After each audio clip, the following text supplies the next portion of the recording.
Factorising with a single bracket. If you're revising, you can pause the video and have a go at examples 1 to 5. So, when factorising, we find the highest common factor of all the terms and write this in front of a bracket. We then work out what needs to go in the bracket to make the expansion equivalent to the expression. Let's see that in practice. In question 1, we've got a 12x and an 18. The highest common factor, the biggest number that goes into both of those, would be 6. So we then put our bracket down. We think 6 times by what is going to give 12x? 6 times 2x. And then 6 times by what would give 18? That would be 6 times 3. So you can expand that out and say 6 times 2x is 12x and 6 times 3 is 18. So we know it's right.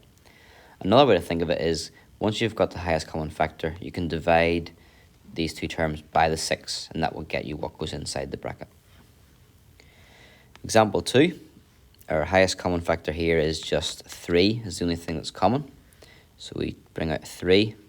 3 times 3x would give 9x. 3 times 7y would give 21y. And 3 times minus 5z would give minus 15z. In example 3, we've got 8x squared minus 12x. Number-wise, 4 is the highest common factor, but you'll notice both terms have an x in it as well, so we can bring out the letter x too. So bring out 4x. Then 4x times what would give 8x squared? Well, 4 times 2 would give 8, and then x times by x would give x squared. We then have minus 12x, so 4x times what gives minus 12x? 4 times minus 3 gives minus 12, so 4x times minus 3 would give minus 12x. Example 4, we've got quite a few factors here, common factors. Number-wise, 2 is a common factor. If we've got an a cubed and an a, then a is common there. And if b is in both of those terms, then b is also common.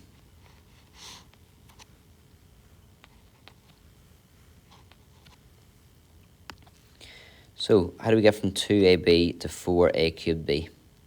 You need to do 2 times 2 to get 4.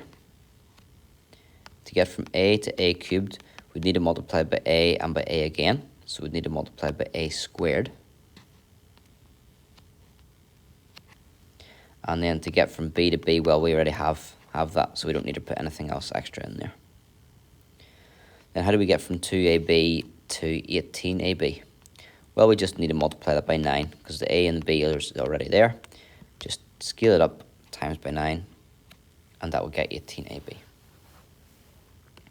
then number 5, we've got pi r squared h plus 9 pi r squared. The pi is common there, and also r squared is common. So pi r squared can come out the front. Pi r squared times h would give pi r squared h, and pi r squared times 9 would give 9 pi r squared.